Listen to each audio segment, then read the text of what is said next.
Good evening. I'm Dr. Latoya Pierce. I am the Department Chair and Program Director for Counseling at St. Bonaventure University. And I would like to spend some time with you this evening talking about a topic that you probably heard a lot about and a topic that continues to come up, self-care. And I want to talk particularly about self-care because we are in the middle of a health crisis and in the middle of the COVID-19 pandemic. And so self-care is something that is especially important for us to practice and something important for us to remember at this time. So I'm going to share my screen with you and just share a couple of resources and tools and ideas behind self-care so we can kind of get this conversation going.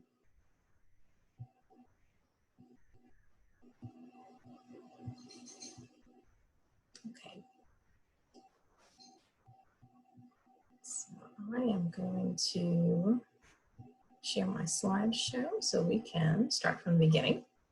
So again, we're discussing self-care during the COVID-19 pandemic. And again, it's timely. Self-care is something we talk about in counseling all the time. It's actually embedded in our American Counseling Association Code of Ethics. It's something that we talk about with our clients. It's something we teach to our students. And yet, it's something that we sometimes feel guilty about doing, self-care, and feel that we are only allowed to practice self-care on an irregular basis, and that's simply not true. So some of the purpose of this presentation is to also kind of dispel some of the myths surrounding self-care so that we have a proper understanding of what it is. We understand why it's important, and then we have a discussion about how do I practice self-care? What does that look like for me? So what is self-care? Let's start there with the definition. Self-care is defined as any activity that we do deliberately in order to take care of our mental, emotional, and physical health. And if I had to choose a word from that definition that I would focus on, it would be deliberately. Self-care is something that has to have intentionality. And the reason is because if we're not intentional about self-care and we don't do it deliberately, excuse me, it's something that we're only going to do infrequently. We'll do it on a regular basis. And sometimes what happens is that we'll start to utilize self-care when we get to the point of burnout, or we get to the point where we're so fatigued and even experiencing maybe some level of compassion fatigue because we work in a helping profession. But self-care is something that is something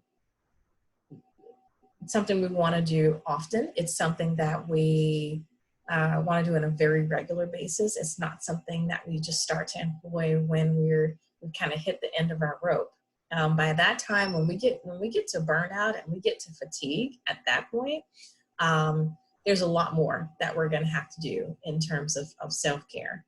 But self-care is something that helps us not to get to that point of burnout. Self-care is something that helps us to maintain healthy levels of stress, because there's always going to be some sort of stressor that's there. But it helps us to manage it in a very appropriate way. It helps us with it's another coping mechanism and a coping ability that we can utilize.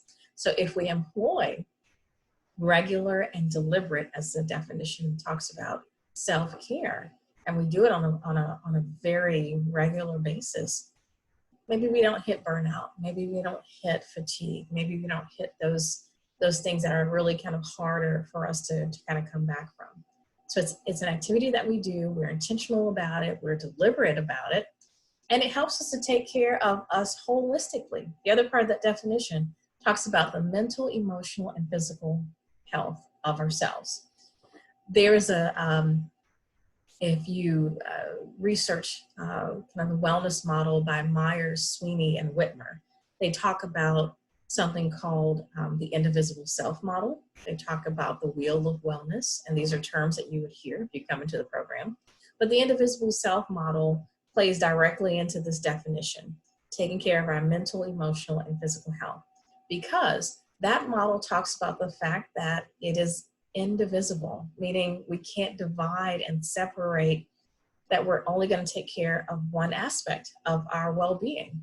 So if I only take care of my emotional well-being, but I don't eat right, or I don't have appropriate coping mechanisms or social support or things that take care of my mental health, I'm still going to struggle. So we've got to think of this as holistic. We've got to think of this as kind of the sum of all parts instead of one idea.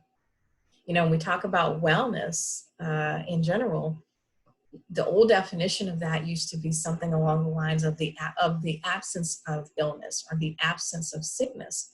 And we know now for decades in the area of counseling, that is not an accurate, or at least a completely accurate definition, because it only pays attention to our physical health.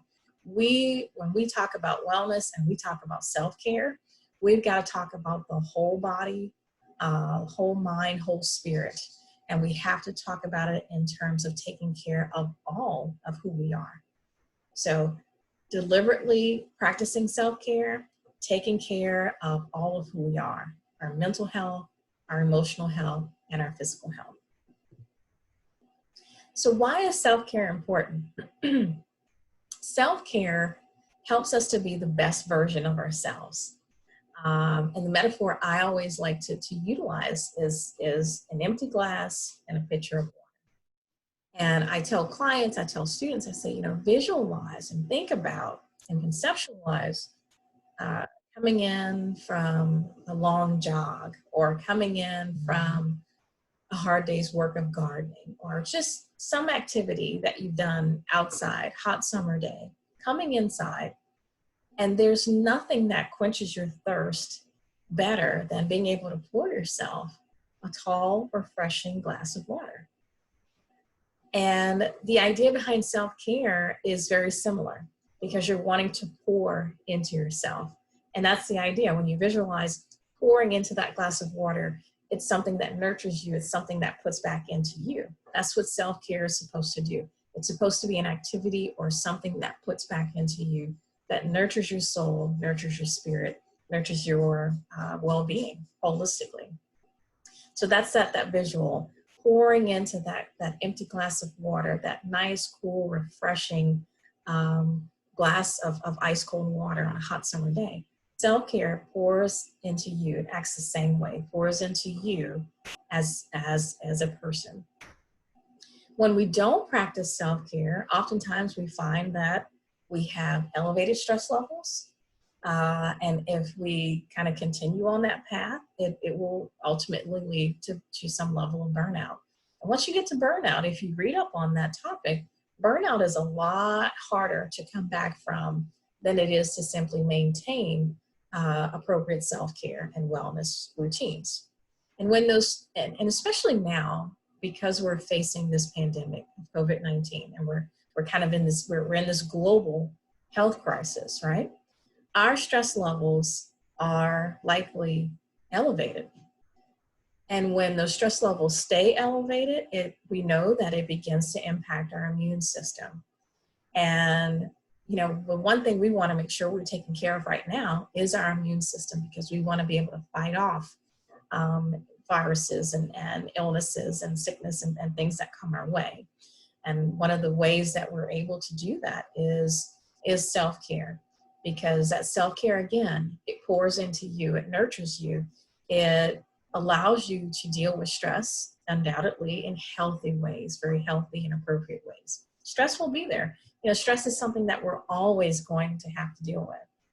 But when we have those appropriate mechanisms, such as self-care and wellness routines, we are much more apt to deal with it in a healthy way versus an unhealthy or a maladaptive coping mechanism. So we really want to focus on self-care. We really want to focus on wellness, especially during a pandemic. And even when this global health crisis is over, this pandemic is over, you want to make sure that you keep focusing on self-care and wellness. It's not something that we're just doing short term. It's not something that we're just doing for a short period of time. It's something that you want to incorporate into your daily life. So how do I practice self-care? You know, we've talked about what it is. and we've talked about why it's important, but how do I go about practicing self-care? So it's the one thing is that if there's no right way, again, it's any activity that pours into you, that nurtures you. So some of the things that people will say, exercise, getting outside, not only gives us healthy doses of vitamin D, but also gets our muscles moving. And so exercise within appropriate measures is something that is always something that's going to contribute to our physical health. Socialize. And of course, we have to do this differently now because we're in the pandemic. And so one of the things I'm doing right now, I'm coming to you via a Zoom recording. Zoom is a wonderful way to socialize with people that we can't socialize with face-to-face. WebEx, FaceTime, phone call, whatever mechanism or device you feel comfortable using.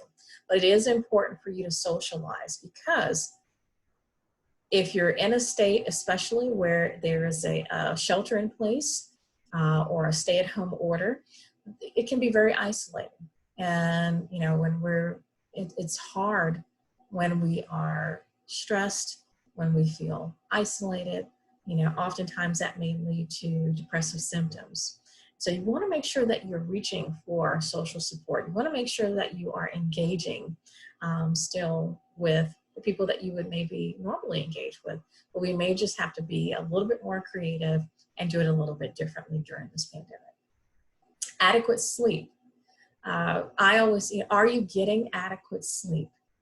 And I always say R&R, but I use the R&R acronym to mean restore and reset, because that's what the body needs, that's what the body craves, and that's what we want to give ourselves, especially at this time, making sure that we're getting adequate sleep so that it gives us a moment to decompress. We restore, we reset, and we're, again, a better version of ourselves the following day. So make sure you're getting adequate sleep.